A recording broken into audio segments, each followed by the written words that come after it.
Well, Western Kentucky's Student University Government Association just passed a resolution calling on their school to provide free tuition for all African-American students. Why is that? Well, they say it's to make reparations for slavery, a practice abolished more than 150 years ago. The resolution also, by the way, denounces standardized tests for, quote, upholding white supremacy, and calls on the school to admit any currently incarcerated black person who wants to attend. They do not exclude violent criminals from that category. Andrea Ambaum is a student senator at Western Kentucky University. She co-authored the resolution in question, and she joins us now. Andrea, thanks for coming on. Hello, everyone, and welcome to Sane Minds. So, Andrea here, she believes that African Americans, no matter if they are institutionalized or not, violent criminals or not, should be given free tuition for college.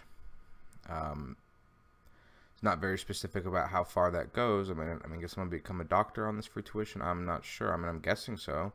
That is the point here, that they can reach for the stars. But the problem with that is that they are collectively punishing people for the crimes committed by their supposed ancestors, which, if you look into the actual statistics of it, nearly only 5% of Americans alive today can trace their ancestry to slavery, to the roots of slavery and slaveholders. So this is a big problem, because you have a lot of people that came over after slavery ended, after the Jim Crow laws ended, which is another example that she gives to justify these free tuition for African Americans. Tucker rightly asked, does this include Africans that come over now? You know, immigrants that came, if they just come over yesterday, do they get free tuition? And apparently, yes, because if as long as you're an immigrant of color, black, you have faced some sort of discrimination.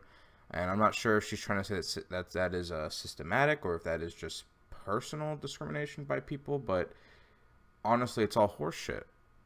It really is. I mean, they're literally trying to say that we're going to make up for past injustices by collectively punishing people today and collectively elevating a certain group, a racial group today as well.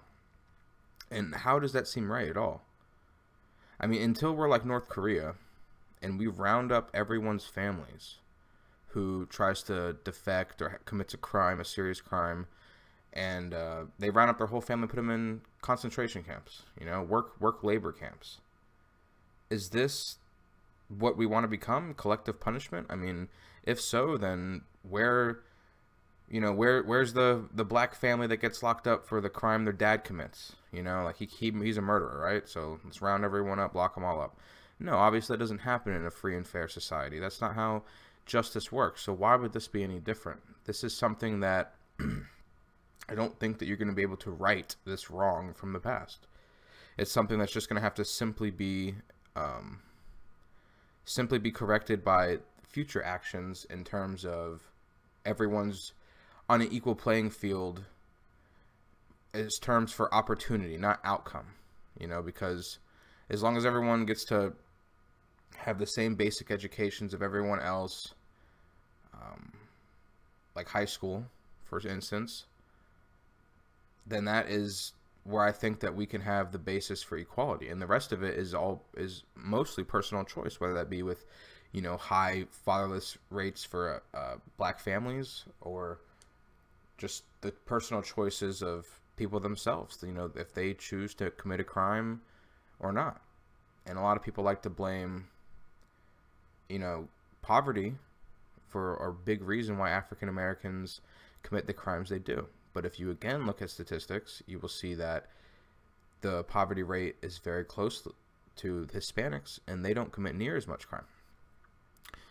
So it's just I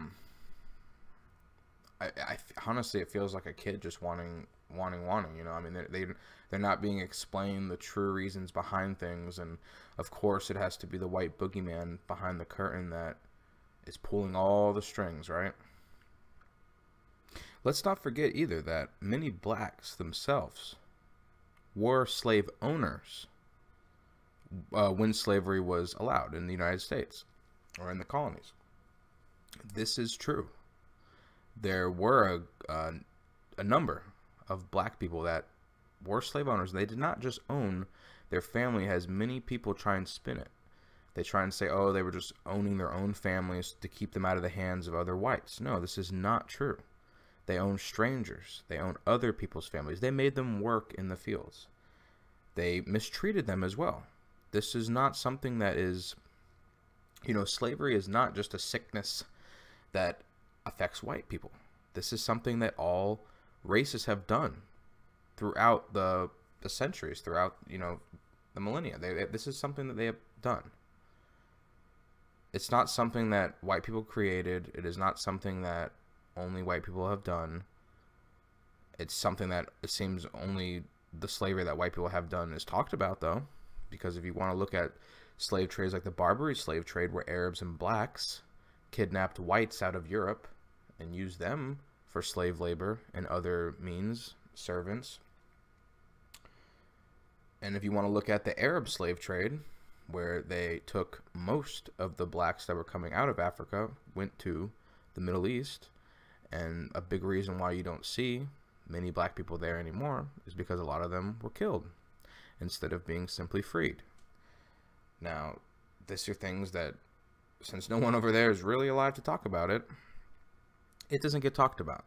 Now, in places like Brazil or the United States, where many blacks were just simply freed afterwards, then yes, you have plenty of people alive to talk about it today. And not that it shouldn't be known or mentioned, but it should be understood that no one is alive to account for these things now. And how would you even, as I've said, divvy this up? So it is ridiculous to try and pin this on white people and think that this is, as many media organizations try and put it, they think that somehow slavery is something only white people do. You know, only they are slave owners and holders. Not true at all. Not in the slightest. But I just don't understand it. It's, you know, it's a really messed up liberal mindset that you could ask for reparations from people who are generations removed from the problem. And some of them, most of them, have no tie to it. Many people's families came over after this happened. I know that at least half of my family came over after this happened. So what about that? I mean, are you going to tax me half the way? I mean, I don't get it. How would this even work? And how would you even decide? I mean, are you black enough with all the mixed families? I mean, where does that come into play as well? This is a very complicated situation. And I feel like the only way to get over it truly is to literally try and forget about it. I mean, as weird as I guess that could sound, right? I mean, trying to forget about something bad that happened, but in all reality, the people who have done this are gone. It's too late now. So I'm sorry to say, you can't just inflict it on. I mean, if, you know, someone, let's go back to the murder thing. Someone goes on a shooting rampage and kills himself before the police get to him. Do we go after their family? Oh, let's go after the son. He's the next alive, closest, you know, relative. No, we don't do that. We're not crazy like this. But this is the liberal mindset. And I feel like this is, I mean, reparations is definitely a very mainstream liberal mindset. So it's, again, this is dangerous. This is dangerous mindset for people to try and have collective punishment. That doesn't, you know, doesn't tell me, if this is any foreshadowing for the future of things, doesn't tell me it's going to go good.